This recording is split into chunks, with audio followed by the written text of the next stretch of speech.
ഒരൊറ്റ ഗ്ലാസ് കൊണ്ട് ദാഹവും വിശപ്പൊക്കെ മാറുന്ന ഒരു അടിപൊളി ഡ്രിങ്കാണ് കേട്ടോ ഇന്ന് നമ്മൾ ഉണ്ടാക്കുന്നത്. ഇതിലേക്ക് മെയിനായിട്ട് നമ്മൾ ക്യാരറ്റും ഗോതമ്പ് പൊടിയാണ് കേട്ടോ ചേർക്കുന്നത്. അപ്പോൾ ഈ ഒരു ഡ്രിങ്കിലേക്ക് ഞാനിവിടെ 1 കപ്പ് ചെറിയ കഷ്ണങ്ങളാക്കിയ ക്യാരറ്റാണ് കേട്ടോ എടുത്തിട്ടുള്ളത്. അപ്പോൾ അത് പ്രഷർ കുക്കറിലേക്ക് ചേർത്തിട്ടുണ്ട്. ഇതിലേക്ക് 1/4 ഗ്ലാസ് പാലും കൂടെ ചേർത്തിട്ട് നമുക്കിത് നല്ല പോലെ ഒന്ന് വേവിച്ചെടുക്കാം.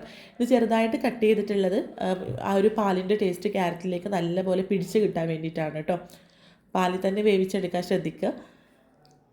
ഇനി ഒരു 2 വിസിലടിച്ചാൽ മതി. അപ്പോഴേക്കും ക്യാരറ്റ് നല്ലപോലെ വെന്ത് കിട്ടും. എന്നിട്ട് അതിൻ്റെ പ്രഷറൊക്കെ പോയിട്ട് ഇതാ ഞാനിപ്പോൾ ഇത് തുറക്കുകയാണ് കേട്ടോ. ഇനി ഇത് നല്ലപോലെ ഒന്ന് തണുത്ത് വരണം. തണുക്കാൻ വേണ്ടിയിട്ട് മാറ്റി വെക്കാം. അപ്പോൾ ഇതായത് നല്ലപോലെ തണുത്തിട്ടുണ്ട്. ഇനി നമുക്കിത് മിക്സിയുടെ ജാറിലേക്ക് ചേർക്കാം. ആദ്യം നമുക്കിതിലുള്ള ക്യാരറ്റിൻ്റെ പീസസൊക്കെ ഒന്ന് ഊറ്റിയെടുത്തിട്ട് മിക്സിയുടെ ജാറിലേക്ക് ചേർക്കാം. എന്നിട്ട് ആവശ്യത്തിനുള്ള പാലൊഴിച്ചിട്ട് അടിച്ചെടുക്കുക കേട്ടോ. എല്ലാ പാലും ആദ്യം തന്നെ ചേർക്കുകയാണെങ്കിൽ ഇത് കട്ടയൊക്കെ ആയിട്ട് നല്ല പോലെ ഫൈനായിട്ട് അരഞ്ഞു കിട്ടില്ല. അപ്പോൾ അതുകൊണ്ട് അരക്കാൻ ആവശ്യത്തിനുള്ള പാല് മാത്രം ചേർത്ത് കൊടുക്കാം. ഇനി അതവിടെ മാറ്റി വെക്കാം. ഇനി ഒരു സോസ് പാനിലേക്ക് 1/2 ലിറ്റർ പാല് ചേർക്കാം. ആദ്യം നമുക്ക് ഈ പാലൊന്ന് ചൂടാക്കി എടുക്കാം. ഫ്ലെയിം ഓൺ ചെയ്തിട്ട് ഇതൊന്ന് ചൂടാകാൻ വേണ്ടിയിട്ട് വെക്കാം. അപ്പോഴേക്കും ഇതിലേക്കുള്ള ഗോതമ്പ് പൊടി നല്ല പോലെ ഒന്ന് മിക്സ് ചെയ്തിട്ട് കട്ടയൊന്നുമില്ലാതെ മിക്സ് ചെയ്തിട്ട് മാറ്റി വെക്കാം.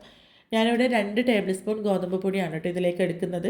ഒരുപാട് ഗോതമ്പ് പൊടി എടുത്താൽ നമ്മുടെ ഈ ഒരു ഡ്രിങ്ക് കുടിക്കുന്ന ഒരു നല്ല കട്ടിയായി പോകും കേട്ടോ. നമുക്ക് ഇങ്ങനെ ഗ്ലാസ്സിൽ ഒഴിച്ചിട്ട് കുടിക്കാൻ പറ്റില്ല. അപ്പോൾ അതുകൊണ്ട് തന്നെ 2 ടേബിൾ സ്പൂൺ ഗോതമ്പ് പൊടി മതി കേട്ടോ. ഇതിന് പകരം നിങ്ങൾക്ക് അരിപ്പൊടിയോ കോൺഫ്ലോറോ മൈദയോ ഒക്കെ എടുക്കാം. ഞാനിവിടെ ഗോതമ്പ് പൊടിയാണ് എടുത്തിട്ടുള്ളത്. നമ്മൾ ഫ്ലേവറിന് വേണ്ടിയിട്ട് ഏലക്കാപ്പൊടിയോ വാനില എസൻസൊക്കെ ചേർക്കുന്നതുകൊണ്ട് ഈ സമയത്ത് ഏത് പൊടി ചേർത്താലും കുഴപ്പമില്ല കേട്ടോ. കസ്റ്റാർഡ് പൗഡർ ഉണ്ടെങ്കിൽ അതും ചേർക്കാം. ഞാനിപ്പോൾ എല്ലാവർക്കും ഉണ്ടാക്കാൻ വേണ്ടിയിട്ട് കസ്റ്റാർഡ് പൗഡറൊന്നും ഇപ്പോൾ എല്ലാവരുടെ കയ്യിലും ഉണ്ടാവില്ലല്ലോ. അപ്പോൾ അതുകൊണ്ടാണ് ഗോതമ്പ് പൊടി ചേർത്തിട്ട് ഉണ്ടാക്കുന്നത്.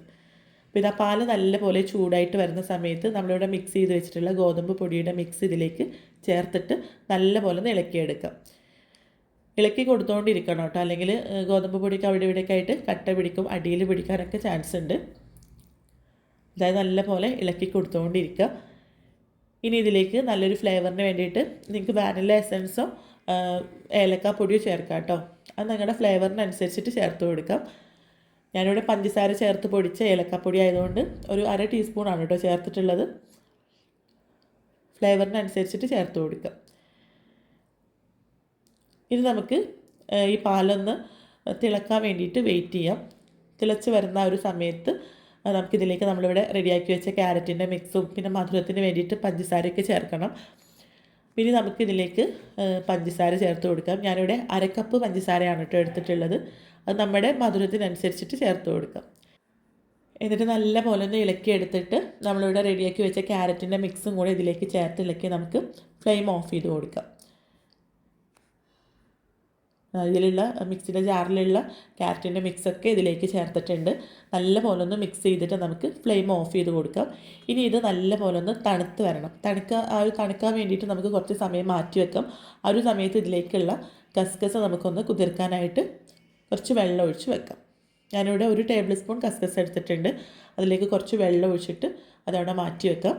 ഇനി ഇത് തണുത്ത് വന്നാൽ ഇതിലേക്ക് ഏതെങ്കിലും ഫ്രൂട്ട്സൊക്കെ നിങ്ങളുടെ ഇഷ്ടത്തിനനുസരിച്ചിട്ട് ചേർക്കാം കേട്ടോ. ഞാനിവിടെ കുറച്ച് ആപ്പിൾ കട്ട് ചെയ്തതും പിന്നെ ഉറുമാമ്പഴവും പിന്നെ നമ്മളിവിടെ കുതിർത്ത് വെച്ച കസ്കസും കൂടെയാണ് കേട്ടോ ചേർത്തിട്ടുള്ളത്. ഈ സമയത്ത് നിങ്ങൾക്ക് വേണമെങ്കിൽ നട്ട്സും ചേർത്ത് കൊടുക്കാം കേട്ടോ. കാഷ്യൂ നട്ട്സോ അല്ലെങ്കിൽ ബദാമൊക്കെ ചേർത്ത് കൊടുക്കാം. അപ്പോൾ ഇത്രയേ ഉള്ളൂ, നമ്മുടെ ഈ ഒരു ഡ്രിങ്ക് റെഡി ആയിട്ടുണ്ട്. ഇനി നല്ലപോലെ ഫ്രിഡ്ജിൽ വെച്ച് തണുപ്പിച്ചിട്ട് വേണം കേട്ടോ ഇത് സെർവ് ചെയ്യാൻ.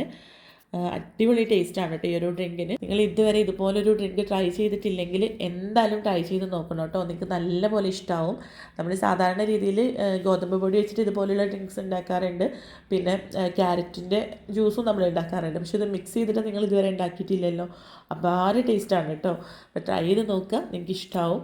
കൂടുതൽ വീഡിയോസിനായിട്ട് നമ്മുടെ ചാനലൊന്ന് സബ്സ്ക്രൈബ് ചെയ്യുക.